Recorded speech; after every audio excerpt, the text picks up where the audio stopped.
దేవుని నామానికి స్తోత్రాలు. మీ అందరికీ వందనాలండి. రాత్రి కాలమందు దేవుని స్తుతించి మనందరం కలిసి కుటుంబ సమేతంగా ప్రభుని ఆరాధిద్దాం. దేవుని సన్నిధిలో మీరందరూ కూడా కుటుంబ సమేతంగా కూర్చుని రాత్రి కాలమందు ఈ ఫ్యామిలీ ప్రేయర్లో మాతో ఏకీభించి దేవుని యొక్క ఆశీర్వాదాలు పొందుకోవాలని మనవి చేస్తున్నాం. దయచేసి ప్రార్థన చేసుకుందాం. కళ్ళు మూసుకున్నట్లయితే. కృపగలిగిన ప్రభువా, పరలోకమున మా తండ్రి పరిశుద్ధుడా, మీ ఘనమైన ఉన్నతమైన మహోన్నతమైన నామానికి వందనాలైన స్తోత్రాలు. గడిచిన కాలమంతా మమ్మల్ని కాపాడి మీ కృపనిచ్చి మీరు మాకు తోడయుండి నాయన సజీవ లెక్కలో మమ్మల్ని నిలవబెట్టుకుని మిమ్మల్ని స్తుతించే బాధ్యతని ఈ రాత్రి కాలమందు ప్రభువా మిమ్మల్ని స్తుతించడానికి నాయన మిమ్మల్ని మహింపరచడానికి మీరు మాకు ఇచ్చిన ధన్యతను బట్టి మీకు వందనాలు స్తోత్రాలు చెల్లిస్తున్నాం. ఎంత గొప్ప దేవుడు నాయన, మమ్మల్ని విడువని ఎడబాయని దేవుడు, మీరు మాకు తోడయుండి నడిపిస్తున్న దేవుడు నాయన, మీకు స్తోత్రాలు వందనాలు నాయన. మరి ప్రభువా మా యొక్క శత్రువైన అపవాదిని జయించే శక్తిని మాకిచ్చి తండ్రి నాయన, మీ వాక్యం అనే ఖడ్గం ద్వారా నాయన, విశ్వాసం అనే డాలు ద్వారా తండ్రి నాయన, మేము తండ్రి నాయన అపవాదిని ఎదుర్కొనే వారంగా, అపవాదిని జయించే వారంగా, మరి తండ్రి నాయన మిమ్మల్ని నాయన హత్తుకొని మరి దుష్టునికి దూరంగా ఉండేవారంగా, మరి తండ్రి నాయన మీరు మాకు తోడయించి నాయన అనుదినము నాయన మీ వాక్యములు మమ్మల్ని బలపరుస్తూ విశ్వాసులు ముందుకు నడిపిస్తున్న విధానాన్ని బట్టి మీకు స్తోత్రాలు. మరి తండ్రి మీ కృపనిచ్చి నాయన మరి ప్రభా ఎంతో భయంకరమైన మరి తండ్రి నాయన దినాల్లో మేము ఉంటున్నప్పటికీ మీ సన్నిధి మాకు తోడుగా ఉంచారు. నీ బిడ్డలైన వారికి తోడుగా ఉంచారు నాయన. ఎవరైతే నాయన బాధతో నాయన మరి కృంగిపోయి నాయన మరి తండ్రి నాయన నిరీక్షణ లేక నాయన మరి ప్రభా మరి తండ్రి ఆదరించబడలేకున్నారో నాయన, ఈ రాత్రి కాలమందు నీ బిడ్డలతో మాట్లాడండి. ప్రతి ఒక్క హృదయాన్ని ధైర్యపరచండి. ప్రతి ఒక్క బిడ్డని నాయన నిరీక్షణ లేని వారికి నిరీక్షణ దయచేయండి. మీ విశ్వాసంలో బలపడడానికి సహాయం చేయండి. మీ సన్నిధి ప్రతి బిడ్డకి తోడుగా ఉంచి నడిపించండి ప్రభువా. తండ్రి శ్రమలో నుంచి మమ్మల్ని విడిపించే దేవుడు, మమ్మల్ని గొప్ప చేసి నాయన విడిపించే దేవుడు మీరున్నారని విశ్వాసంతో నాయన మా భారమంతా మీ మీద వేసి నాయన మిమ్మల్ని గణపరిచే వారంగా, మిమ్మల్ని స్తుతించే వారంగా, ఈ భూమి మీద మీ చిత్తాన్ని జరిగించే వారంగా, మీకు ఇష్టంగా మేము జీవించే కృపని మాకు అనుగ్రహించి నాయన, మా ఆలోచనలు కాదు, మా తలంపులు కాదు నాయన, మన తండ్రి మీ ఇష్ట ప్రకారం మీ చిత్త ప్రకారం సమస్తం జరిగించే దేవుడు నాయన, మీకు స్తోత్రాలు నాయన. మరి మీ యొక్క తండ్రి ఉద్దేశాల ప్రకారం సమస్తం జరిగించి తోడయండి మహిమ ఘనత ప్రభువాలు పొందుకోమని ఈ రాత్రి కాలం మందు ప్రభా మరి తండ్రి ఈ యొక్క తండ్రి నాయన కుటుంబ ఆరాధనలో మీరు తోడయండి. మాతో కలిసి లైవ్లో ఆరాధిస్తున్న ప్రతి బిడ్డని కూడా దీవించి వారి సమస్యలు, వారి బాధలు, ఇరుకులు, ఇబ్బందులు నాయన, వారి యొక్క హృదయంలో ఉన్న బాధని సమస్తం ఎరిగిన దేవుడు నాయన, మీకు స్తోత్రాలు. మీరే తండ్రి నాయన సమస్తానికి జవాబునిచ్చే దేవుడు నాయన, మీకు వందనాలు. మీ మీద ఆధారపడుతూ మిమ్మల్ని మహింపరుస్తూ సమస్తంలో తోడయండి. మీరే మహిం పొందమని పాటల ద్వారా మహిం పొందండి. మీ దాసుని ద్వారా మీ శ్రేష్టమైన వర్తమానాన్ని మాకు అనుగ్రహించి వాక్యానుసారంగా నాయన వాక్య వెలుగులో మేము నడిచి మిమ్మల్ని మహింపరిచే వారంగా తోడయండమని యేసయ్య ఘనమైన నామములో స్తుతించి ప్రార్థించి వేడుకొంచున్నాను తండ్రి, ఆమేన్.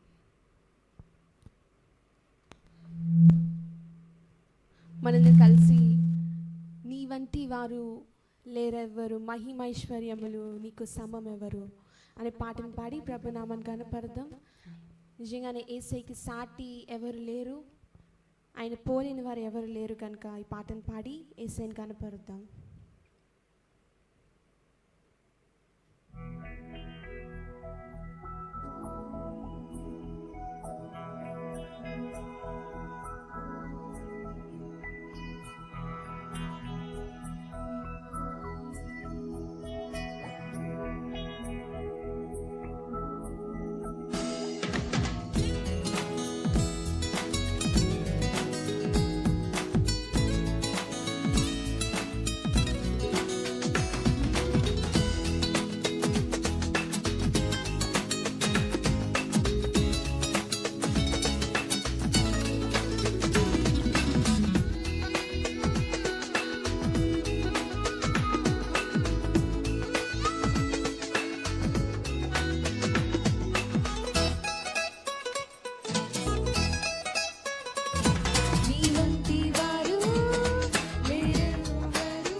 ఎరిగిన ప్రభువా, నా కొరకై వెదకితివి, నా పాపమంతా కడిగి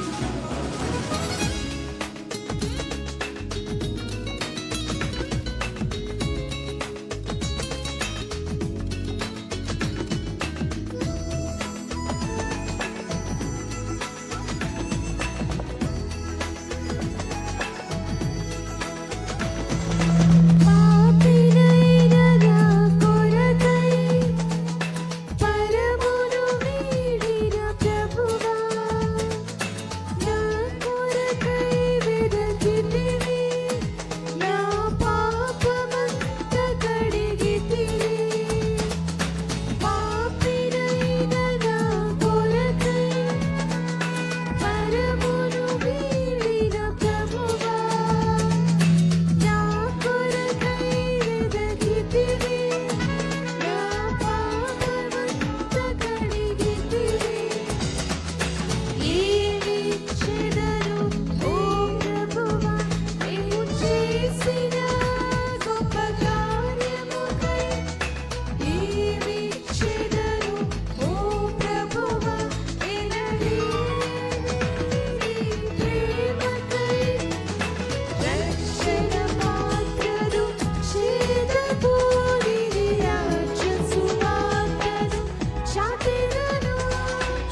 పాట పాడి దేవుని స్తుతించి దేవుని యొక్క వర్తమానం కొరకు సిద్ధపడదామండి.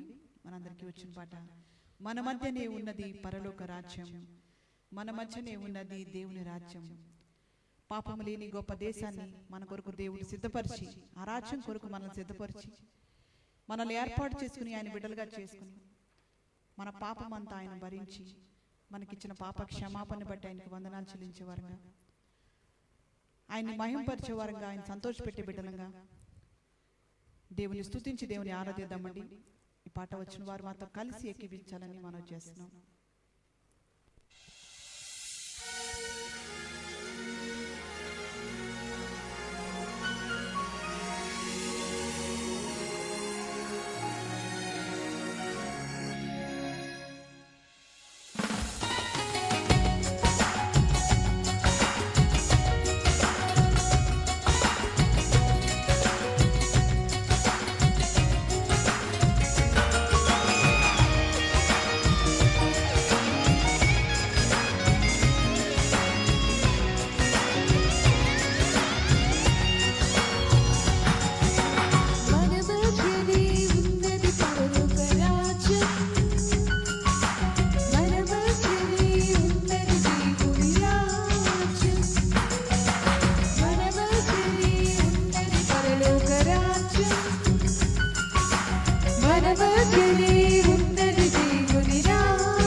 సిలువలో మన పాపం తొలగిపోయేను.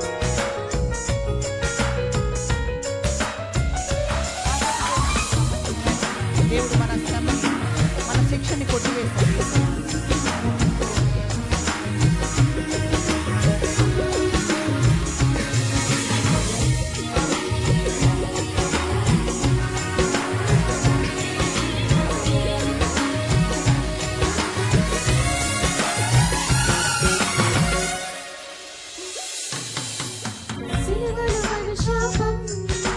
తొలగిపోయేను ఆశీర్వాదముకు మనము వారసులం. దారిద్ర్యముతో లేదు మాకు సంబంధం, ఆత్మలు ఫలించి వర్ధిల్లెదము. సౌఖ్యముగా నీవుందుము, కృపాక్షేమమునే మాకిక సొంతం.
త్యాగమూర్తులై కలిసి జీవించుటై పరలోక రాజ్యం కలతలు లేవు మాకు కన్నీరు తెలియదు సంతోషముతో మేము సాగిపోతాము ఈ తరానికి మాదిరిగా మేము ఉంటాము పరలోక ప్రేమతో కలిసి జీవిస్తాం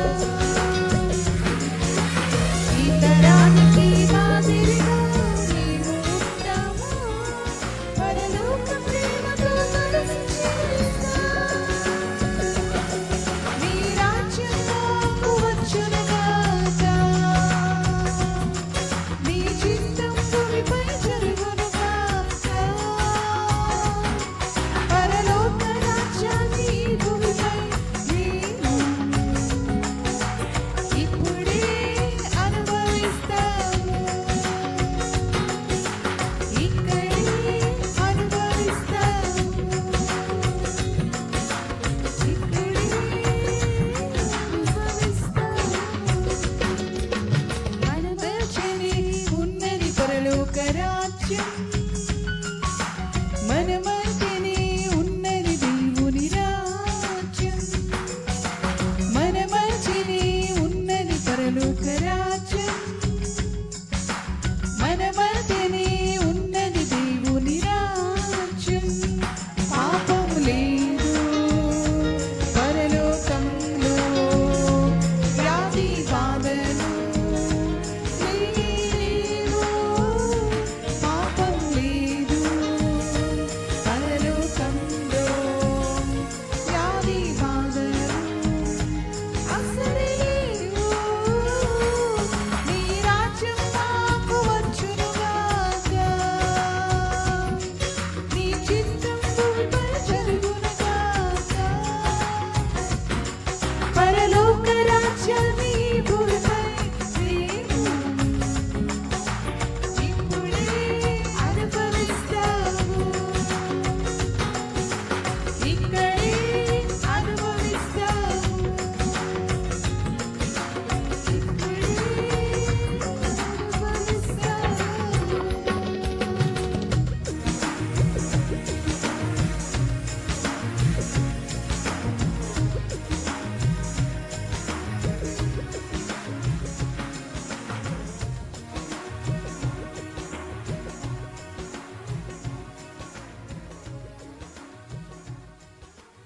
దేవుని స్తుతించి రాత్రి కాలమందు పాటల ద్వారా ఆయన మహింపరిచి కుటుంబ ఆరాధనలో దేవుని కనపరచడానికి దేవుడు మనకిచ్చిన ఈ యొక్క ధన్యతను బట్టి ఆయనకి ఎంతగానో వందనాలు చెల్లిస్తున్నామండి. మాతో కలిసి దేవుని ఆరాధించిన మీ ప్రతి ఒక్కరికి ప్రత్యేకమైన వందనాలు. శ్రేష్టమైన వర్తమానాలతో మనము దేవుని స్తుతించడానికి ప్రతిరోజు కూడా దేవుని యొక్క బలమైన వర్తమానంతో మన ఆత్మీయ జీవితాన్ని బలపరుచుకోవటానికి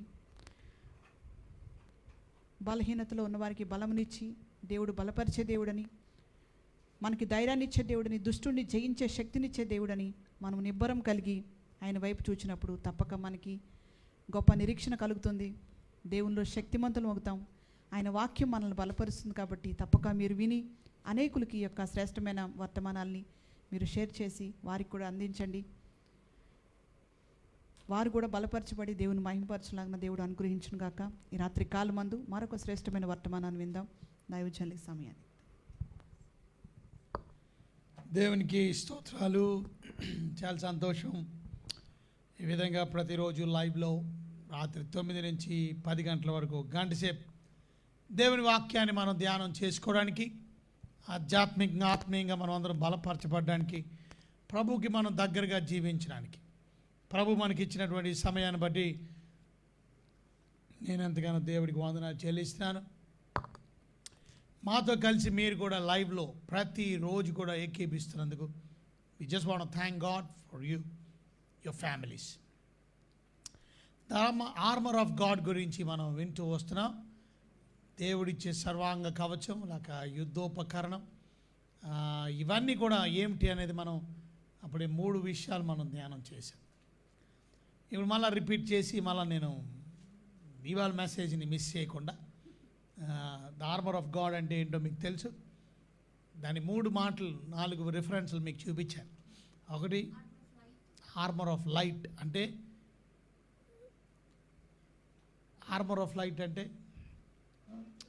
తెలుగులో ఆర్మర్ ఆఫ్ లైట్ అని అంటే వెలుగుకు సంబంధించినటువంటి ఉపకరణ లేక యుద్ధోపకరణం. ఇక నీతి వెపన్స్ ఆఫ్ రైచియస్నెస్. ఇంకొక మాట వాడాం, స్పిరిచువల్ వెపన్స్. సో ఇవన్నీ ఎందుకు అని అంటే మనకు ఒక విరోధి ఉన్నాడు, వాడి పేరు సాతాన్. వాణ్ణి ఓడించాలంటే మనకి తప్పక ఈ ఆత్మీయంగా కనబడవి ఇవి కావాలి. ఇందులో 6లో 3 పూర్తి చేశాం. ఒకటి సత్యం కావాలి, దట్టి బెల్ట్. సో మీలో సత్యం ఉంటే సాతాన్ని మీరు ఓడించవచ్చు. మీకు సత్యం తెలిస్తే, సత్యం అనగా దేవుని వాక్యం. when you know the word, when you know God's word, the truth, ఈజీగా మనం సాతాన్ని ఓడించగలుగుతాం. సాతాను లేకపోతే నీకు అబద్ధాలు చెప్తే నువ్వు నమ్మేస్తావు, నీకు వాక్యం తెలియకపోతే. అదే రియల్ అనుకుంటా. చాలామంది మోసపోతూ ఉంటారు, సాతాను మోసగాడు కనుక అలాంటి మోసగాడు ఉన్నాడు. కాబట్టి మనం చాలా జ్ఞానంతో ఉండాలా, దేవుని వాక్యం తెలిసిన వారు. ఇక రెండోది, మనం సాతాన్ని ఓడించడానికి మనకి నీతి అనే మైమరువు కావాలి, breast plate of righteousness. So గుండెని కాపాడుకోవడానికి మన గుండె బలహీనం అయిపోతుంది. కొన్నిసార్లు మన డిసప్పాయింట్మెంట్ వచ్చేస్తుంది, కొన్నిసార్లు మనకి నీరసం వచ్చేస్తుంది, కొన్నిసార్లు మనం ఇమోషన్స్ మీద దెబ్బ కొడతాడు. గనుక సాతాన్ని ఓడించాలి అని అంటే మనకి నీతి అనే ఆ నీతి ద్వారా, నేను నీతిమంతుణ్ణి కనుక, నువ్వు పాపివి కనుక నీకు ఈ కష్టాలు వచ్చినాయి, నువ్వు తప్పు చేసావు కాబట్టి కష్టాలు వచ్చినాయి, నువ్వు ఏదో పొరపాటు చేసి ఉండాలి అందుకే నీకు ఈ జబ్బు వచ్చింది. రకరకాలుగా సాతాను అనుమానాలు తీసుకొని వస్తాడు, డౌట్స్ తీసుకొని వస్తాడు. ఆ డౌట్స్ వల్ల మనిషి ఇంకా కృంగిపోతూ ఉంటాడు. ఈ కష్టంలో దేవుడు నీ పక్షాన ఉన్నాడా, దేవుడు నీతో ఉన్నాడంట, నిన్ను విడిచిపెట్టి చూడేమో దేవుడు నిజంగా నిన్ను విడిపించగలడా ఈ కష్టంలో నుంచి. ఇలా రకరకాలుగా మనల్ని అనుమానంలోకి తీసుకెళ్ళినప్పుడు, నీతి అనేటువంటి ఆయుధం మనకు ఉన్నప్పుడు, నీతిమంతుడుగా నువ్వు అయినప్పుడు, చూసారా మనం నీతిమంతులం ఎప్పుడు అయ్యాం? ప్రభువుని విశ్వసించిన మరుక్షణమే మనం నీతిమంతులు. అనగా యేసుక్రీస్తుని మన సొంత రక్షకుడిగా అంగీకరించిన మరుక్షణమే. ఓ మాటలో చెప్పాలంటే నువ్వు క్రొత్త జన్మ అనుభవం పొందిన మరుక్షణమే నీతిమంతుడు అయిపోయాడు. విశ్వాసం ఉంచిన ప్రతివాడు నీతిమంతుడై. కనుక నీతి ద్వారా మనం శత్రువుని జయించగలం. ఇక మూడోది మనం చూసాం, షూస్ లేకపోతే ఫుట్వేర్. సువార్త అనే పాదాలు, చెప్పులు. సువార్త లేకపోతే సాతాన్ని నిన్ను ఓడించే ప్రమాదం. సువార్త ద్వారా మనం సాతాన్ని ఓడించగలం. సువార్త దేనికి? చూసారా, సువార్త అనగా ప్రభు గురించిన వర్తమానం, ప్రభు గురించినటువంటి వాక్యం, రక్షణ సువార్త. యేసుక్రీస్తు ఈ లోకానికి వచ్చాడు, ఆయన చెరువు మీద రక్తం చిందించాడు, ప్రాణం పెట్టాడు, ఆయన పునరుద్ధానుడు అయ్యాడు. ఇది గాస్పల్. కనుక యేసు ప్రభు గురించి ఆయన వచ్చి, ఆయన మరణించి తిరిగి లేచుట, దీని ద్వారా మనకు పాపక్షమాపణ, ఆయన నమ్ముకోవడం వల్ల, ఈ సువార్త చెప్పుట వలన మనం రెడీగా ఉండాలి. సువార్త చెప్ప, బూట్లు వేసుకోవడం. బూట్లు తీసేవంటే అర్థం ఏంటంటే సరైన మనం నిద్రపోతున్నాం అని అర్థం. సో బూట్ వేసుకున్నాం అంటే అర్థం ఏంటంటే your ready to do the ministry, do the work. ఎవరైనా విశ్వాసులు ప్రతి ఒక్కరూ చేయవలసిన. కొంతమంది ఏమనుకుంటారంటే దైవ సేవకులు చేసుకుంటారు సువార్త, పాస్టర్ గారు చేసుకుంటారు సువార్త, లేక ఇవాంజలిస్ట్ కనుక, సువార్థికుడు కనుక ఆయన చేసుకుంటాడు. నేను ప్రతి బిలీవర్ విశ్వాసి అయితే విశ్వాస అయిన వాడికి ఉండవలసిన సర్వాంగ కవచం. ఇందులో ఏదో ఒకటి లేకపోయినా సాతాను మనల్ని అటాక్ చేస్తాడు. బూట్ లేకపోతే ఎంత దూరం నడవలేవు. చెప్పులు లేకుండా ఎంత దూరం నడుస్తాయి, మీ కాలుకి గాయాలైపోతాయి, ఏదైనా గుచ్చుకోవచ్చు, ప్రమాదం జరిగే అవకాశం.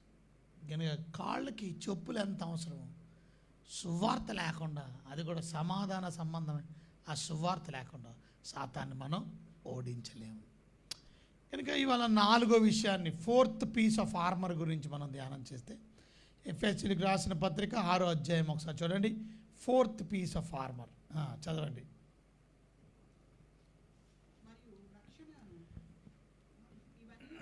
ఇవన్నీ కాక చూసారా, విశ్వాసం అనే డాలు పట్టుకొని దానితో దుష్టుని అగ్ని బాణములను అన్నిటినీ ఆర్పుటకు చూసారా శక్తిమంతులగుదురు. ఇక దుష్టుడు మనల్ని అగ్ని బాణాలతో బాధిస్తూ ఉంటాడు. కనుక మనకి డాల్ ఉండాలి. ఇప్పుడు 3 పీసెస్ మనం ధ్యానం చేసాం. సత్యం ఉండాలా, దట్టి, నీతి అనే మైమరు ఉండాలి. ఇక 3వది సమాధాన సువార్త సంబంధమైన పాదాలకి చెప్పులు ఉండాలి, ready to give the gospel. ఇవన్నీ ఓడించడానికి, సాతాన్ని ఎదిరించడానికి. ఇక దీంతో పాటు you should have a shield, డాల్ ఉండాలి.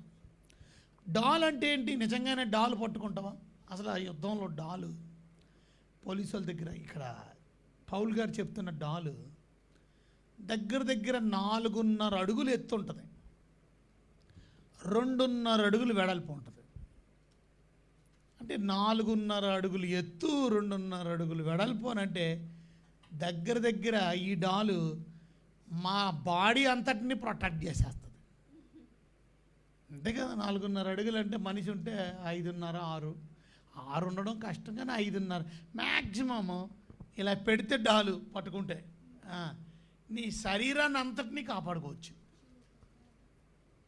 సో ఈ డాలు చెక్కతో తయారు చేయబడుతుంది, కంప్లీట్ వుడ్తో, పైన బయట మెటల్తో తయారు చేయబడుతుంది, ఇనుము రేకు పొదిగించిన. సో దాని అర్థం ఏమిటనంటే ఈ డాలు అగ్ని బాణాలని ఆర్పడానికి లేక కాపాడుకోవడానికి నీకు డాలు సహాయపడుతుంది. ఇవాళ మనకి విశ్వాసులైన మనకి, రక్షించబడిన మనకి సర్వాంగ కవచంలో ఈ డాలు దేనికి గుర్తు? సాతాను వేసే అగ్ని బాణాలను ఎదుర్కోవడానికి నీకు విశ్వాసం, నమ్మకం చాలా ఇంపార్టెంట్. ఫెయిత్ అనేటువంటిది చాలా ఇంపార్టెంట్. ఇవాళ మన ఫెయిత్ లేకపోవడం వల్ల మనకు డాల్ లేదని అర్థం. నీ విశ్వాసాన్ని చూపించాలి. Show your faith, put your faith in action. నీ విశ్వాసాన్ని కార్యరూపం దాల్చాలి. సో ఒకవేళ నువ్వు షీల్డ్ పట్టుకొని ఆ డాల్ పట్టుకొని అలాగే ఉంచావనుకో ఉపయోగం లేదు. షీల్డ్ని ఏం చేయాలా? ఎత్తాలి. నీ విశ్వాసాన్ని ఎత్తి చూపించాలి. నీ విశ్వాసాన్ని చూపించినప్పుడు నీకు దేవుడి మీద ఉన్నటువంటి కాన్ఫిడెన్స్, నమ్మకం చూసారా. చాలాసార్లు అంతా అయిపోయింది. ఇప్పుడు సముద్రం చూడగానే ఇజ్రాయిలీలు అంతా అయిపోయింది ఏడుస్తున్నారు. కానీ అక్కడ విశ్వాసం చూపించాలి. అక్కడ ఉన్నటువంటి మోషే చూపించాడు విశ్వాసం. ముందు మాటతో చెప్పాడు, నేడు మీరు చూస్తున్న ఐగుప్తుల్ని ఇక మీరు చూడరు. దాని తర్వాత విశ్వాసాన్ని కర్రెత్తాడు. దేవుడు చెప్పాడు, సముద్రం 2 కింద పాయలేదు. కొన్నిసార్లు ఇది జరగదు, ఇది అవ్వదు, నీరసం వచ్చేస్తుంది. కానీ దేవుని వాక్యం చెప్తుంది, మనకి విశ్వాసం అనేది ఉండడం వలన ఆ విశ్వాసం అనే డాలుని మనం చూపించడం ద్వారా సాతాన్ని మనం ఓడించగలం. లేకపోతే సాతాను మనల్ని ఓడించేస్తాడు. ఏ రకంగా అగ్ని బాణాలు వేస్తాడు? మనకి భయం తీసుకొస్తాడు. భయం ద్వారా డిస్కరేజ్మెంట్ తీసుకొస్తాడు. మీకున్నటువంటి హుషారు, ఎంతూజియాసం, ప్రభు మీద ఉన్నటువంటి ఆసక్తిని చెరపే ప్రయత్నం చేస్తాడు. చూసారా, దేవుని వాక్యాన్ని వక్రీకరిస్తాడు. దేవుని వాక్యాన్ని మీ దగ్గర నుంచి ఎత్తుకుపోతాడు. బాణాలంటే మొన్న చూసాం కదా, మీ టెస్టిమనీని చెరపడానికి ప్రయత్నం చేస్తాడు. మీకున్నటువంటి దేవుడి మీద ఉన్న ఆ ఆసక్తిని డిప్రెషన్లోకి తీసుకెళ్ళి మిమ్మల్ని డిస్ట్రాయ్ చేయడానికి ప్రయత్నం చేస్తాడు. కనుక సాతాను పెట్టే ఈ యొక్క భయము కానీ, డిస్కరేజ్మెంట్ కానీ, కన్ఫ్యూజన్ కానీ, డౌట్ కానీ, ఇవన్నిటినీ మనం ఓడించాలి అని అంటే మనకు ఉండవలసింది ఏమిటి అని అంటే విశ్వాసం అనే డాలు. చాలామందికి విశ్వాసం అనే డాలు పని చేయట్లా. దాని ద్వారా ఏమవుతుంది అని అంటే సాతాను ఈజీగా మనల్ని ఓడించవచ్చు. యేసుప్రభు తన శిష్యులకి మాటి మాటికి నేర్పించింది ఏంటంటే అల్ప విశ్వాసులారా ఎందుకు సందేహపడుతున్నారు. చాలాసార్లు మనకి అల్ప విశ్వాసం వచ్చేస్తుంది, విశ్వాసం సన్నగిల్లిపోతూ ఉంటుంది. భక్తిలో ఎదిగే కొలది కూడా నీ విశ్వాసం ఇంకా బలపడుతూ ఉండాలి, మీ విశ్వాసం అభివృద్ధి చెందుతూ ఉండాలి. అందుకనే వాక్యాన్ని మనం వింటూ ఉండాలి. వినుట వలన విశ్వాసం కలుగుతుంది. మనం ఎక్కువ వినడం వల్ల మరి ఎక్కువ విశ్వాసం వస్తుంది. ఎక్కువ చదవడం వల్ల దేవుని మాటలు చూసారు, దేవుని గురించి ధ్యానం చేసుకోవడం, ప్రార్థన చేసుకోవడం దాని చాలామంది విశ్వాసం సన్నగిల్లిపోతుంది, ఉన్న విశ్వాసం ఊడిపోతుంది. చాలామంది ధనమోసంలో పడిపోయి వారి విశ్వాసంలో చెడిపోతున్నారు. తిమోతికి రాసిన పత్రికలు అంటాడు కదా, వారు ధనాపేక్ష కలిగిన వారు విశ్వాసంలో నుంచి తొలగి నానా బాధల చేత తమను తాము పొడుచుకో. విశ్వాసం నుండి తొలగిపోవడానికి గల కారణం చూసారా, ఈ ఏనో అట్రాక్షన్స్ మనకి సాతాను తీసుకొచ్చే భయం వల్ల భయం భయం భయం భయం విశ్వాసం మీద చూసారా. ఇశ్రాయేలీలందరికీ భయం వేసి విశ్వాసం ఎక్కడ ఉంటుంది? భయం ఉంటే విశ్వాసం. అక్కడ గొలియాతుతో యుద్ధం చేసినప్పుడు కూడా సైనికులందరూ అక్కడ ఉన్నటువంటి రాజు సౌలు కూడా భయపడిపోయి ఆ భయం వల్ల ఎవరికి విశ్వాసం లేదు. ఒక్కడు ముందుకెళ్ళి గొలియాతుతో యుద్ధం చేయడానికి ఎవరు కూడా ముందుకెళ్ళి. కానీ విశ్వాస వీరుడు ఒక ఆయన ఉన్నాడు, విశ్వాసం చూపించిన దావీదు ఒక ఆయన ఉన్నాడు. ఆయన అంటున్నాడు నేను వెళ్తాను, ఆడంతా వీడంతా అంటున్నాడు. చూసారా, అంటే మిగతా ఎంత పెద్ద సమస్య అన్న చిన్నదిగా చూసేవాడు. ఎందుకంటే నా దేవుడు చాలా పెద్దవాడు, నా దేవుడు చాలా గొప్పవాడు, నా దేవుడు తప్పక నాకు సహాయం చేస్తాడు. ఇవాళ మన విశ్వాసంలో మనం బలపరచబడేవారిగా ఉండాలి. Shield of faith is so effective. దీని ద్వారా సాతాన్ని మనం ఓడించగలుగుతాం, సాతాన్ని మనం ఎదిరించగలుగుతాం. లాస్ట్ టైం మనం విన్నాం కదా, రోమిలికి రాసిన పత్రిక 8వ అధ్యాయంలో 37వ వచనంలో ఏమని విన్నాం చూసారా. క్రీస్తు ప్రేమ నుండి ఏది మనల్ని ఏమేం విషయాలు మనం విన్నాం అక్కడ. క్రీస్తు ప్రేమ నుండి మనలను ఎడబాపు వాడెవడు? శ్రమ, బాధ, హింస, కరువు, వస్త్రహీనత, ఉపద్రవం, ఖడ్గం మనలను ఎడబాపున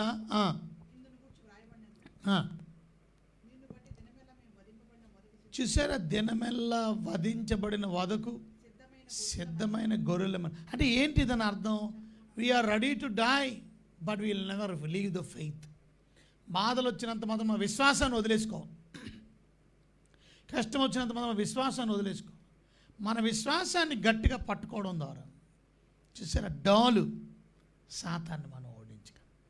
సో ఇవన్నీ క్యారెక్టర్ మనకు ఉండవలసిన లక్షణాలు. మొదటిది సత్యం ఉండాలి, 2 మనలో నీతిమంతులు అవ్వాలి, 3 మనం సువార్త చెప్పాలి, 4 మన విశ్వాసం ఉండాలి. ఆ విశ్వాసం దినదినం ఎదుగుతూ ఉండాలి కానీ తగ్గిపోకుండా. నేను ఆల్రెడీ విశ్వసించాను కదా, యేసు ప్రభువుని నమ్ముకున్నాను కదా, నేను రక్షించబడ్డాను కదా, సరిపోదు. నువ్వు రక్షించబడిన మరుక్షణం నుంచి ఇంకనూ ప్రభు మీద నీ జీవితకాలం అంతా కూడా విశ్వాసంలో నువ్వు ముందుకు కొనసాగాలి, నీ విశ్వాసంలో నువ్వు ప్రయాణం చేయాలి. అందుకనే మన పేరు ఏమిటంటే విశ్వాసులు. You are called believers because why you called believer? Because you believe. నువ్వు ప్రతిదీ కూడా నమ్మకంతో నువ్వు ముందుకెళ్ళాలి. నమ్మకం అనేది మన జీవితంలో చాలా విజయాన్ని చేకూర్చడానికి సహాయపడుతుంది. ఇక 5వ పీస్కి వస్తే మనం 5th piece of the armour, రక్షణను శిరస్త్రాణం. అది 59 యెషయా గ్రంథం 17 వచనం కూడా చూసాం కదా మొన్నటిసారి. ఇది ఎందుకు అంటే ఇది ఒక స్టీల్ హెల్మెట్ లాంటిది మాట. రక్షణ అనే శిరస్త్రాణం అంటే అర్థం హెల్మెట్. సో హెల్మెట్ని మనకు ఉండవలసిన నిజంగా హెల్మెట్ పెట్టుకోవడం కాదు, రక్షించబడిన మనం ఆ రక్షణ అనేటువంటిది నువ్వు కలిగి ఉండడం వల్ల నువ్వు సాతాన్ని ఓడిస్తావు. సో తప్పక రక్షణ కార్యం నీ జీవితంలో జరిగింది అనే విషయాన్ని మర్చిపోతూ ఉంటాం కొన్నిసార్లు. నువ్వు రక్షించబడ్డావు అనే విషయాన్ని మర్చిపోతున్నామేమో. అంటే అంతే కదా. ఇప్పుడు శిరస్త్రాణం ఎందుకు అని అంటే మన మైండ్ని, మన హెడ్ని కాపాడుకోవడం. ఎందుకంటే శత్రువు ఏం చేస్తాడనంటే వాడి దగ్గర కత్తి ఉంటుంది. ఆ కత్తితో శత్రువు ఏం చేస్తాడు, మన తల మీద వేసేస్తాడు. తల పేక్కోసడమే కాదు, ఆ సోర్డు ఎంత ఉంటుందనంటే దగ్గర దగ్గర మరి 3 to 4 feet పొడుగు, 3 నుంచి 4 అడుగులు అంటే చూడండి ఎంత ఉంటుందో. కత్తి, స్వాట్, శత్రువుది. సాతాను కత్తి పెట్టి కొట్టాడు అనుకోండి, అది కూడా బ్యాటల్ లాగా ఏముండదు. అవతలోడు శత్రువు ఒక చేతితోని కాదు. అప్పుడు క్రికెట్ ఆడుతున్నప్పుడు 2 చేతులు వాడుతాం చూసారా, క్రికెట్ బ్యాట్ పట్టుకునేటప్పుడు అలాగా, లేక బేస్బాల్ ఆడేటప్పుడు బేస్బాల్కి 2 చేతులు పట్టుకుని అలా 2 చేతులతో పట్టుమని కొట్టాడు అనుకోండి, నెత్తి 2 కింద చీలిగిపోతుంది శత్రువు. కనుక మన నెత్తు కాపాడుకోవడానికి, అలా తల కాపాడుకోవడానికి తప్పనిసరిగా మనకి హెల్మెట్ అవసరం. సో మీ తలంపుల మీద దెబ్బతీస్తాడు సాతాను, మీ తలంపుల మీద, మీ ఆలోచనల మీద. తద్వారా మనం రక్షణ అనేటువంటి శిరస్త్రాణం ద్వారా శత్రువుని మనం ఓడించగలుగుతాం. శిరస్త్రాణం దేనికి అంటే ఇప్పుడు మనల్ని ఆల్రెడీ దేవుడు రక్షించేసాడు కదా, మరి ఈ రక్షణ ఏంటి, అది ఇంపార్టెంట్. ఇక్కడ నీతిమంతుడు అయినప్పుడే మనం రక్షించబడ్డాం అక్కడ. సో నీతి అనేటువంటి కవచం మన దగ్గర ఉంది ఆల్రెడీ. ఇప్పుడు ఆర్డర్లోకి వస్తే రక్షణ ఫస్ట్ చెప్పాలి కదండి. మీరేమో సత్యం చెప్పారు, మరి సత్యం ఉంది, సత్యం తర్వాత నీతి, నీతి తర్వాత హెడ్ కిందగా అవును కదా. కానీ ఇక్కడ దాని అర్థం ఏమిటంటే ఆల్రెడీ సత్యం తెలుసు మనకి, విశ్వాసులకి, ఇది అవిశ్వాసులకి కాదు కదా. ఈ సర్వాంగ కవచం విశ్వాసులకి. సో విశ్వాసులు మొదట సత్యం తెలిసిన వారుగా ఉండాలి, వాక్యం బాగా తెలిసిన వారుగా ఉండాలి. అది దట్టి కట్టుకున్నట్టు. నీతిమంతుడు అవ్వాలంటే దాని అర్థం మనం వాక్యం తెలుసుకోవడమే సరిపోదు, తెలుసుకొని రక్షణ అనుభవాన్ని పొంది మనం ప్రభువునందు విశ్వసించడం ద్వారా ఉచితంగా నీతిమంతులు అయ్యాం. సో నీతి అనే కవచాన్ని ధరించుకోవడం వల్ల సాతాన్ని మనం ఓడించవచ్చు. ఆల్రెడీ మనం నీతిమంతులు అయిపోయాం కాబట్టి సువార్త ప్రకటిస్తున్నాం. సో సువార్త నీకు ప్రకటించడం కాదు, నువ్వు సువార్త ప్రకటిస్తున్నావు. సో నువ్వు సువార్త ప్రకటిస్తున్న తర్వాత నీకు విశ్వాసంలో ఎదుగుతున్నావు. ఇక 5వది మళ్ళీ రక్షణ ఏంటి, మొదట తిరగవలసింది వెనకాలండి 5వది. అంటే ఈ రక్షణ మీరు గమనించండి, రక్షణ కార్యం అనేది పాత జరిగిపోయినటువంటి పాప శిక్ష నుండి రక్షణ గురించి కాదు. ఇక్కడ అనుదినము పాప శక్తి నుండి మనం రక్షించబడుతూ సాతానికి చెప్పాలి. ఏమన్నా తెలుసా, సాతాన్ ఏమంటాడంటే నువ్వు తప్పు చేసావుగా, ఇక నీకు రక్షణ లేదు, నువ్వు పాపం అయిపోయి, నువ్వు పాపి అయిపోయి, దేవుడు నిన్ను క్షమించాడు కానీ నువ్వు తప్పు చేసావుగా, దేవుడు నిన్ను క్షమించాడు మళ్ళీ నువ్వు పాపంలో పడిపోయాగా. బలహీనతలో పడిపోయినప్పుడు సాతాన్ నిన్ను చూసారా, పాపం గిలి, ఆ గిలి ద్వారా ఏం చేస్తాడంటే అయిపోయింది నీ పని, నువ్వు తప్పు చేసేసావు, అయిపోయింది, ఇక దేవుడు రాజ్యం లేదు నీకు, దేవుడు నిన్ను సరిగ్గా చూడు, దేవుడు బ్లెస్సింగ్ ఉండదు నీకు. అప్పుడు మనం సాతాన్ని ఎదిరించాలంటే మనకి హెల్మెట్ ఉండాలి. ఏంటా హెల్మెట్? దేవుడు నన్ను రక్షించింది కేవలం పాపపు పాత సిన్స్ మాత్రమే కాదు, నా పాస్ట్, నా ప్రజెంట్, నా ఫ్యూచర్ సిన్స్ గురించి చనిపోయారు. అంటే నేను చేసిన పాపాల గురించి చనిపోయాడు, నేను చేయబోతున్న పాపాల గురించి చనిపోయాడు, చేస్తున్న పాపాల గురించి చనిపోయాడు. అంటే దాని అర్థం మన పాపాలు క్షమించబడి ఉన్నాయి, మంచిదే. కానీ మరి ఇప్పుడు చేసాము మనం పాపం, మరి పాపం క్షమించబడదా? అందుకనే యోహాను మొదటి పత్రికలో 1వ అధ్యాయం 9వ వచనం, మన పాపములు మనం ఒప్పుకున్న ఎడల నమ్మదగిన వాడు నీతిమంతుడు గనుక సమస్త దుర్నీతి నుండి మనల్ని పవిత్రులుగా చేయండి. సో మన పాస్ట్ మాత్రమే కాదు, మన ప్రజెంట్ అండ్ ఫ్యూచర్ కూడా. హెల్మెట్ అనేది రక్షణ గుర్తు చేస్తుంది. రక్షణ అనేది దేవుడు నాకు ఇచ్చాడు, నా పాప శిక్ష నుండి దేవుడు నన్ను రక్షించాడు, కనుక నేను మరణించను. నేను శారీరకమైన మరణాన్ని పొందినప్పటికీ నేను రెండో మరణం నాకు ఏ హాని చేయదు. పాపం వల్ల వచ్చి జీతమైనటువంటి ఆ భయంకరమైన నరకాగ్ని గుండంలో నాకేం ఇబ్బంది ఉండదు.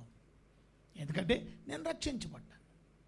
కానీ అనుదిన రక్షణ పొందుతున్న నేను ఒకవేళ ఏమైనా పొరపాటు చేసినా నా ప్రభువుని నేను క్షమించమని అడిగితే నా ప్రభువు నన్ను క్షమించాను. నాకు ఆల్రెడీ రక్షించాడు ఆయన.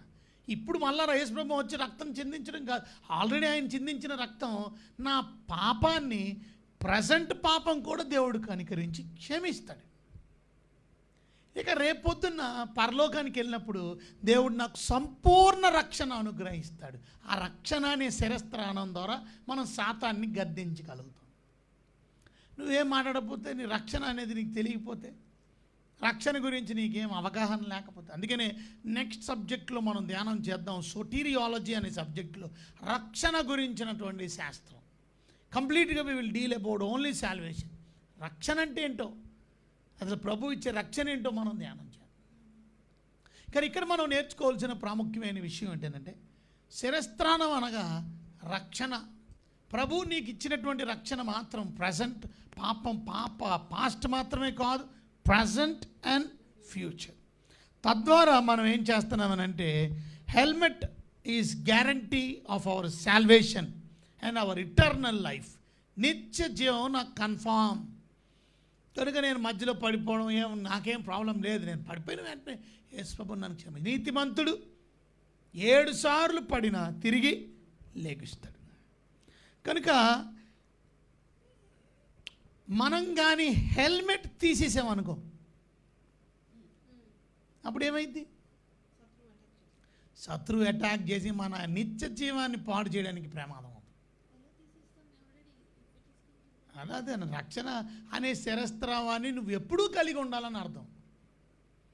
నీ రక్షణని మధ్యలో పక్కన పెట్టావు అనుకోండి, అంటే అర్థం ఏంటి? నీ రక్షణ కార్యాన్ని గురించి నువ్వు మర్చిపోయావు. నీ హెల్మెట్ పక్కన పెట్టేసినట్టు అర్థం. నీ రక్షణ కార్యాన్ని బట్టి అందుకనే దేవుణ్ణి ఎప్పుడు కనపరచాలి. ప్రభువా నాకు ఇచ్చిన రక్షణ బట్టి వందనాలు, నన్ను రక్షించే వందనాలు అని ప్రభువుని కనపడుస్తూ నేను రక్షించేవు పడ్డావు అనే విషయాన్ని నీకు అవగాహన ఉండాలి ముందు. నువ్వు మర్చిపోతే నువ్వు రక్షించబడిన విషయం అది past present and future. You should not forget it. కనుక హెల్మెట్ ఈజ్ వెరీ నెసెసరీ. ఎందుకనంటే లేకపోతే సాతాను నిన్ను తల మీద కొట్టాడు అని అంటే నీకు గాయమైపోయింది. నీ మనసుకి, నీ మనసు ఇక్కడ ఉంటుంది. నీ మనసు అంటే నీ ఆలోచన. నువ్వు రక్షించబడలే, నువ్వు పాపం చేసావు, నువ్వు పడిపోయావు, నీ నిత్య జీవం లేదు నీకు. చూసారా, ఆ రకంగా మనల్ని టార్చర్ చేస్తే మనం ఓడిపోతాం. కనుక ఎప్పుడు కూడా రక్షణని మిస్ అవ్వకండి. ప్రభు ఇచ్చినటువంటి రక్షణని, ఆ రక్షణ refers to past, present, future. కనుక ఈ విషయాన్ని మనం అర్థం చేసుకోవాలి. ఒకసారి 1 తెస్సలోనికీయులకు రాసిన పత్రిక 5వ అధ్యాయం 8, 9 వచనాలు చదవండి ఒకసారి. మనము పగటివారమై ఉన్నాము గనుక మత్తులమై ఉండక విశ్వాస ప్రేమలను కవచమును రక్షణ నిరీక్షణయను శిరస్త్రాణము ధరించుకున్నాము. చూసారా, మళ్ళీ చదవండి. మనం పగటివారమై ఉన్నాము కనుక మత్తులమై ఉండక. అంటే ఏంటి అర్థం? మనం చీకటి వాళ్ళం కాదు, పగటి వారం. చీకటి వారం అంటే అర్థం ఏంటి? వెలుగు సంబంధాలు. పాపం చేసి చీకటి అంటే చీకటి క్రియలు. సో మనం మెలకుగా ఉండాలి. చదవండి. మత్తులు అంటే పాపములో ఉండక, అది విశ్వాసము ప్రేమ అని కవచమును, అది రక్షణ నిరీక్షణ కలిగిన వారమై. నిరీక్షణ అంటే ఫ్యూచర్. ఆ రక్షణ అనే నిరీక్షణ కలిగినటువంటి వారు మనం రక్షించబడ్డాం. దేవుడు నాకు సంపూర్ణమైన రక్షణ. ఇక మరలా ఎప్పుడు నేను పడిపోను పాపం. ఇక పాపమే లేదు. ఎక్కడ? పరలోకంలో. There is no sin in heaven. So that is called సంపూర్ణ రక్షణ, గ్లోరిఫైడ్ బాడీస్, గ్లోరిఫికేషన్. సో ఈ విషయాన్ని మనం అర్థం చేసుకున్నప్పుడు సాతాన్ని మనం ఓడించడానికి అవకాశం ఉంటుంది. లేకపోతే మనం దేవుడు చేసినటువంటి ఆ పనిని మర్చిపోకూడదు. అది పాత మాత్రమే కాదు, God is in work continuously. అర్థమైందా? Assurance of God's continuing work in the Christian life, అది అర్థం. మీకు అర్థమైందా? గాడ్స్ కంటిన్యూయింగ్ వర్క్ మాట అంటే దేవుడు రక్షించేశాడు, మనల్ని వదిలిపెట్టాడు. రక్షించిన మనల్ని మరల పొరపాటు చేసిన మనల్ని దేవుడు అందులో నుంచి రక్షించి మన నీతిమంతులు చేసేస్తున్నాడు. అవి మనం ఒప్పుకోవడం వల్ల రేపు సంపూర్ణ రక్షణ.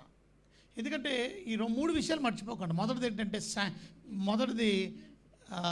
జస్టిఫికేషన్. జస్టిఫైడ్ అంటే అర్థం ఏంటనంటే మనం పాప శిక్ష నుండి రక్షించబడ్డాం. ఇక ప్యూరిఫికేషన్ అంటే అర్థం, లేక శాంటిఫికేషన్ అంటే అర్థం, రెండు ఒకటే. ప్యూరిఫికేషన్ అంటే ఇక మనం ప్యూరిఫై అవుతూ ఉండాలి, శాంటిఫై అవుతూ ఉండాలి. నీతిమంతులంగా మనం అయినటువంటి మనం చూసారా, అనుదినము రక్షించబడుతూ ఉంటారు. ఎందుకంటే పాప శిక్ష నుండి రక్షించబడిన మనం పాప శక్తి నుండి అనుదినం, ఎందుకంటే పాపానికి శక్తి ఉంది, నిన్ను పడేయడానికి ప్రయత్నం చేస్తాడు, నువ్వు పడిపోయిన ఇమ్మీడియట్గా లెగిసిపో, ఇమ్మీడియట్గా ప్రభువుని క్షమాపణ అడిగి. ఇక మూడోది గ్లోరిఫికేషన్ అంటే అర్థం సంపూర్ణమైన రక్షణ. So God is at work continuously. God wants to give you eternal life. నువ్వు యేసుప్రభు నమ్ముకున్న నిత్యజీవం, ఆ నిత్యజీవాన్ని పాడు చేయడానికి నువ్వు హెల్మెట్ తీసేస్తే నేను అటాక్ చేస్తాను, నీ బొర మీద కూడా వేస్తాను. అంతే.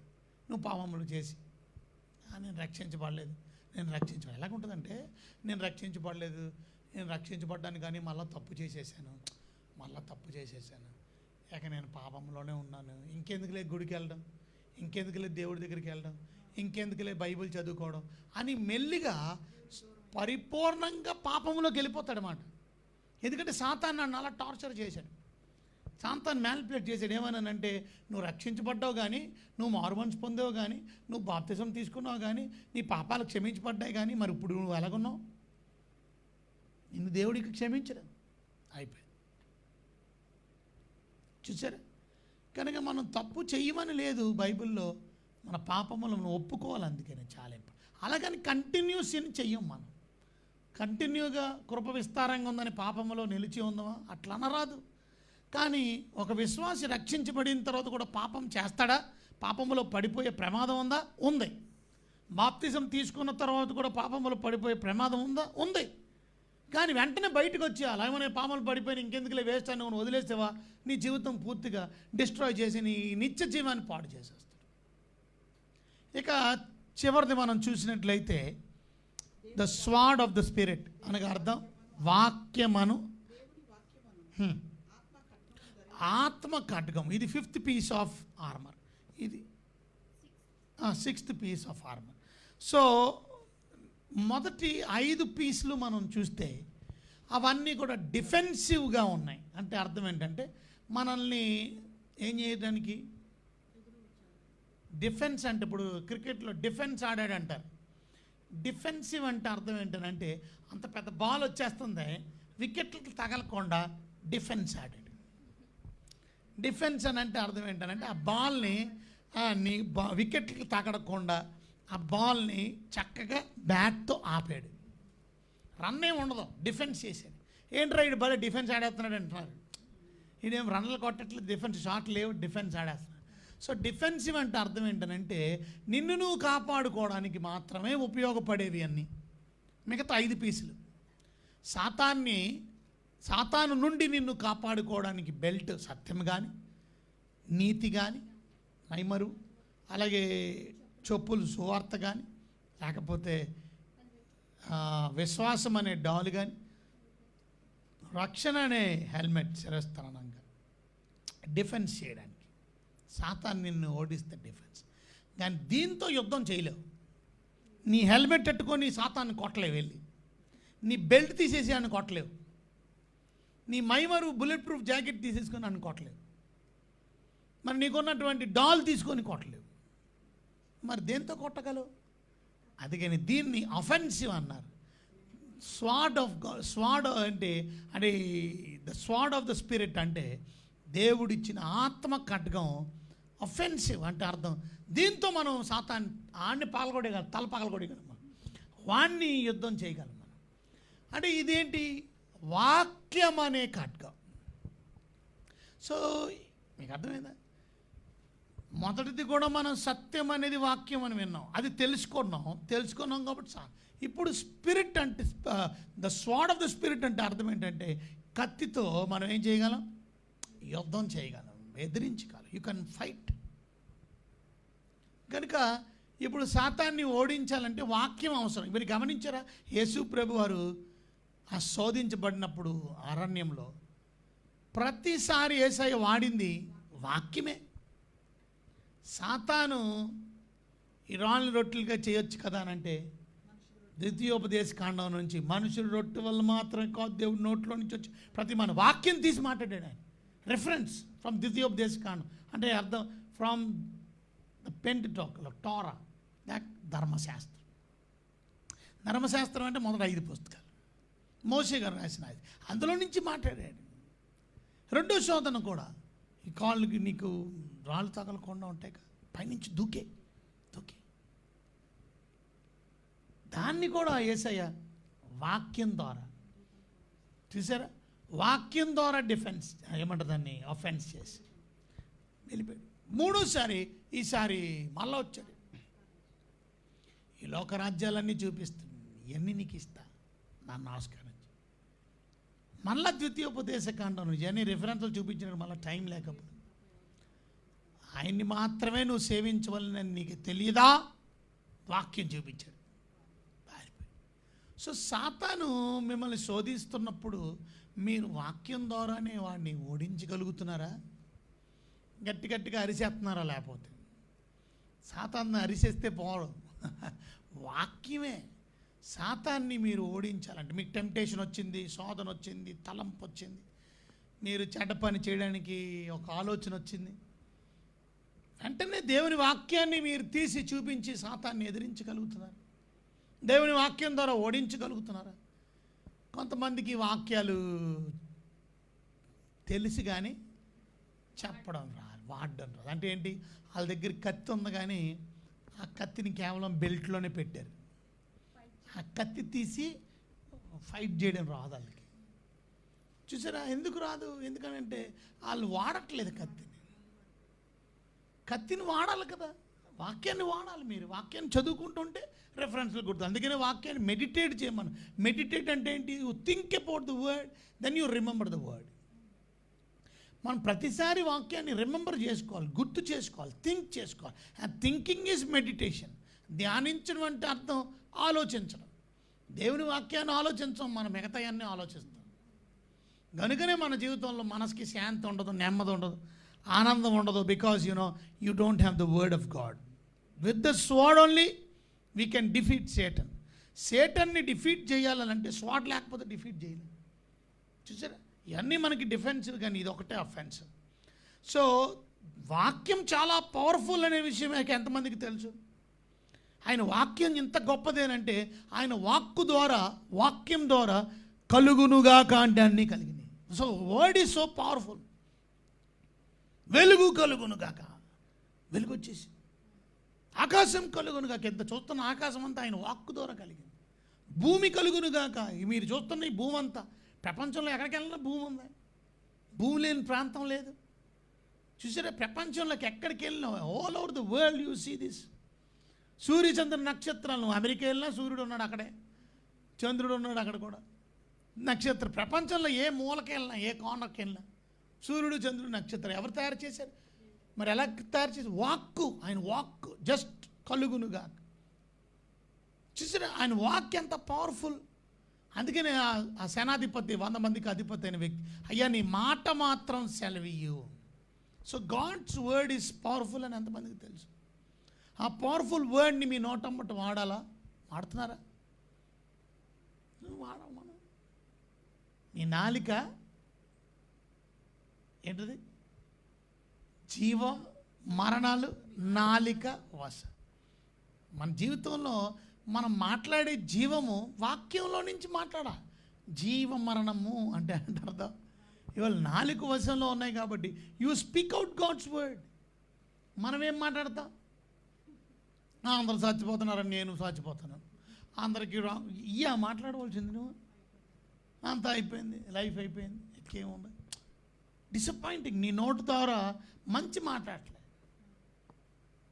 దేవుడు నన్ను బ్రతికిస్తాడు, ఆరోగ్యం ఇస్తాడనా? నేను ఇంకా ముసలిదాన్ని అయిపోయాను, ఇంకేంది, నేను ముసలివాడిని అయిపోయాను, నా వయసు అయిపోయిందిలేండి. చూసారా కొంతమంది నోటుతో అలాగొద్దు. అప్పుడు దేవుడు ఆమెనంటున్నాడు అనమాట. అవును, ముసలిదానం అయిపోయావు, ముసలోడు అయిపోయావు అనుకున్నావా? రైట్, అయితే రచ్చేసేయిక. మనం ఎందుకు అలా అనుకోవాలి? నీ వయసు ఎంతో నీకు తెలుసా? ఏమో కొంతమంది 40 కెప్పాలొచ్చు, 50 కెప్పాలొచ్చు, 100 కెప్పాలొచ్చు, 120 కెప్పాలొచ్చు, ఎవరు పిలుస్తారు? కానీ నీకు ఇవ్వబడిన వయసు దేవుడికి తెలుసు కనుక నువ్వు ఎప్పుడు యంగ్ మ్యాన్గా, యంగ్ ఉమెన్గా దేవుడి కొరకు రోషం కలిగి పనిచేసి, అందుకే నీ నోటితో మరణం మాటలు కాదు మాట్లాడవలసి. ఇంకెందుకు బ్రతుకుడి అనుకోకూడదు. ఇప్పుడు డాక్టర్లు కూడా ఏం చెప్తారో తెలుసా మీకు? డాక్టర్లు అంటారు, అతనికి బతకాలని లేకపోతే మాత్రం బతకరండి. అంటే ఇప్పుడు సపోజ్ ఇప్పుడు చాలామంది వెంటిలేటర్స్ మీద ఉన్నారు, ఆక్సిజన్ మీద ఉన్నారు కదా. వాళ్ళు పాపం వారం రోజులు, 2 వారాలు వెంటిలేటర్ల మీద ఉండి ఉండి ఉండి ఈ ఊపిరి తీసుకోవడం కొంచెం కష్టమయ్యి వాళ్ళ మనసులో కానీ వాళ్ళ మైండ్లో ఇంకెందుకులే బతకడం, వెళ్ళిపోవడం మంచిది, ఈ ఊపిరి తీసుకోవడం కష్టమైపోతుంది అని మనసులో కానీ ఒకవేళ వీక్గా అనుకున్నారు అని అంటే వాళ్ళు బతకడం కష్టం. సో మనలో ముందు కాన్ఫిడెన్స్ ఉండాలి, ట్రీట్మెంట్ ముందు మనం పాజిటివ్ మెంటాలిటీతో ఉండాలి. తప్పక నేను వస్తాను బయటికి అనేటువంటి ఆలోచన. దేవుడి చిత్తం వెళ్ళిపోతాం కాదు, నేను మాత్రం వస్తాననే మంచి పాజిటివ్ యాటిట్యూడ్ ఉండాలి.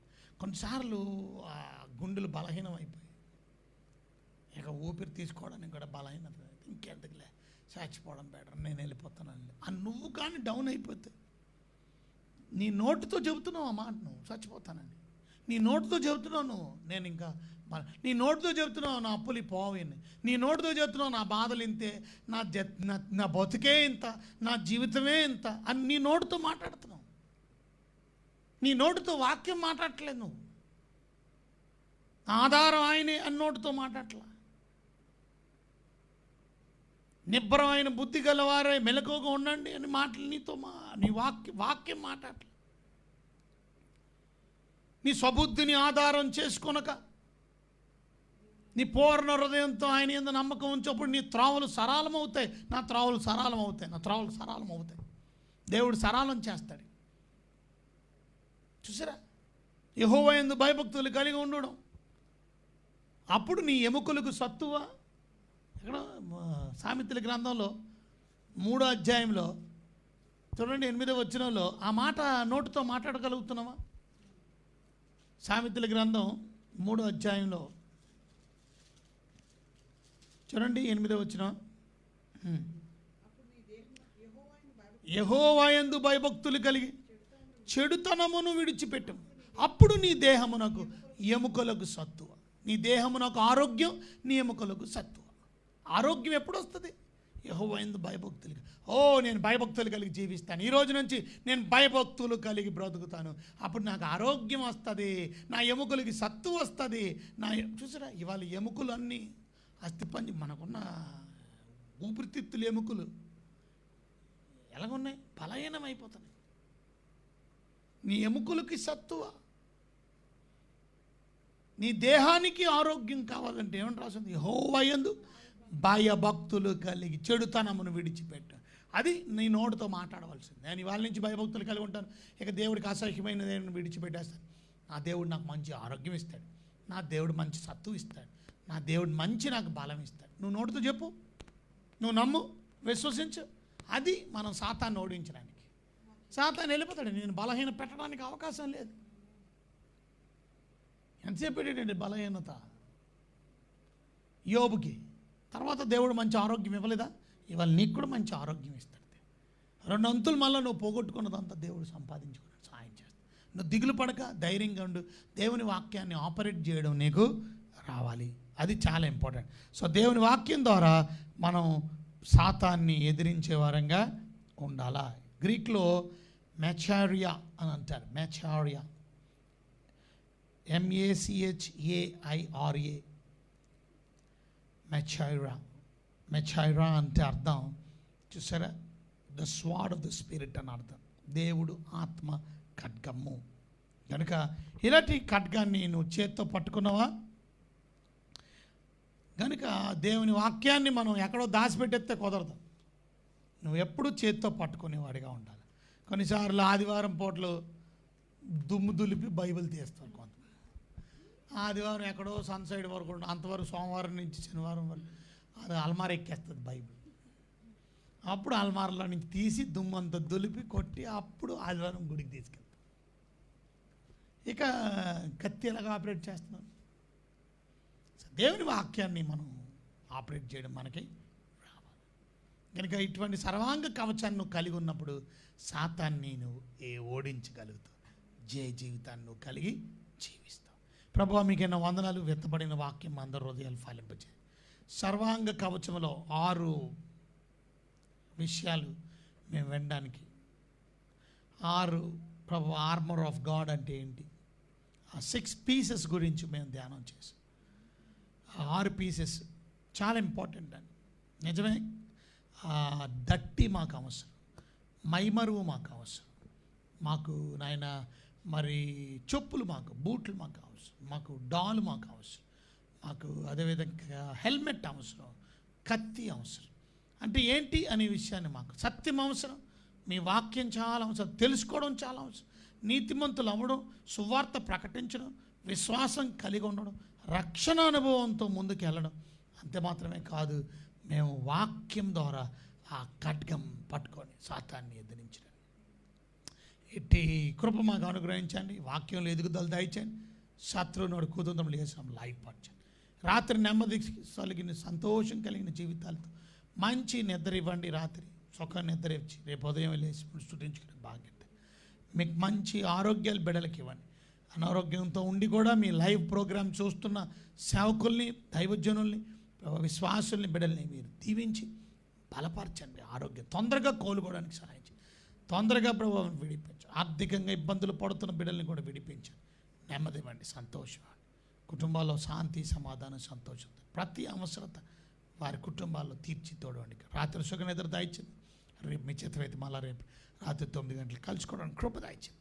యేసు నామములో వినయంతో వేడుకుంటున్నాను మా తండ్రి, ఆమేన్. మన ప్రభు అయిన యేసు క్రీస్తు వారి కృప, తండ్రి అయిన దేవుని వారికి ప్రేమ, పరిశుద్ధాత్మిక అన్యోన్యమైన సహవాసం నిత్యం సదాకాలం సదా మనందరికీ తోడై కాపాడును గాక. ఆమేన్. So God bless you. Thank you very much for joining. రేపు మళ్ళీ రాత్రి 9 గంటలకు కలుసుకుందాం. టేక్ కేర్, జాగ్రత్త. మీరు ఆరోగ్యంగా ఉంటున్నారు అని నమ్ముతున్నాను. అనారోగ్యాల గురించి మేము ప్రార్థిస్తున్నాం. మీ ప్రార్థన అవసరం పంపించండి. God bless you.